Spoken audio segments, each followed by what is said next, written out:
લોકો જ્યારે તકલીફમાં મુકાય, બીમાર પડે ત્યારે એમની સારવારમાં જે યોજનાનો લાભ મળવાનો હોય, PMJAY, એ યોજના ગુજરાતમાં સર્વર ડાઉન છે એના બહાના નીચે હોસ્પિટલોમાં ઓપરેશન વગરના લોકો, ઓપરેશન કરવું અત્યંત જરૂરી છે, પરંતુ ઓપરેશન એમનું થઈ શકતું નથી ને ટળવળે છે. કહે છે એવું કે આ PMJAY જે યોજના છે એમાં અંગૂઠો મેચ કરવાનો હોય અને ઓનલાઈન કરવાનું હોય, એનું સર્વર ડાઉન છે એટલે તમારું ઓપરેશન નહીં થાય. હવે કોઈ ગંભીર રોગથી પીડાતી વ્યક્તિ હોય, હાર્ટ એટેક જેવી પરિસ્થિતિ હોય, એ કંઈ રાહ ના જોઈ શકે. તાત્કાલિક એનું ઓપરેશન કરવું જરૂરી હોય અને ત્યારે સરકાર આવા ઈમેલ કરીને, મને જો જાણ મળી કે ઈમેલ કરીને એક ફતવો બહાર પાડ્યો છે કે હમણાં PMJAY છે એનું સર્વર ડાઉન છે એટલે નહીં થાય. આ વ્યાજબી નથી. હું વિનંતી કરું છું, મેં પ્રધાનમંત્રીશ્રીને પણ ઈમેલ મોકલ્યો છે કે ભાઈ આવું ન ચાલે. કોઈ માણસના જીવથી વધારે કિંમતી દુનિયામાં બીજું કશું જ ના હોઈ શકે.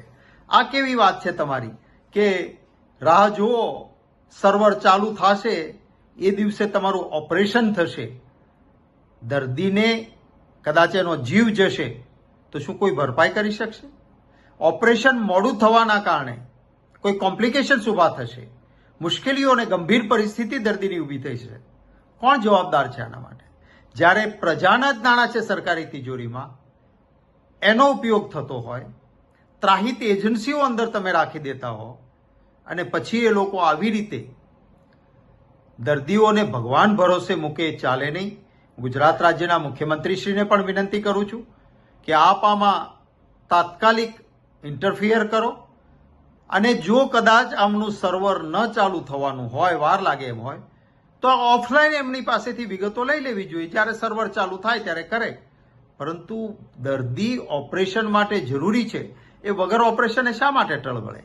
2 દિવસ પહેલા ગુજરાત રાજ્યના મુખ્ય સચિવશ્રીની જાહેરાત હતી, એમની મેં પ્રેસ જોયું, કટિંગ જોયું પ્રેસનું. એ કહે છે કે આવી કોઈ પણ યોજનામાં વિલંબ ન થવો જોઈએ અને બરાબર સરળતાથી યોજનાઓ ચાલવી જોઈએ.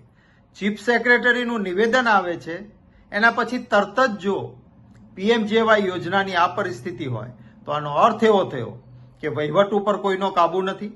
આ સરકાર માત્ર ને માત્ર ધન સંગ્રહ, રાજકીય લાભો, વોટ બેંક પોલિટિક્સ, ભયમુક્ત ભ્રષ્ટાચાર એમાં જ રહેતી હોય એવું સ્પષ્ટ જણાય છે અને એ વાતનું એક ગુજરાતી તરીકે મને અત્યંત દુઃખ છે.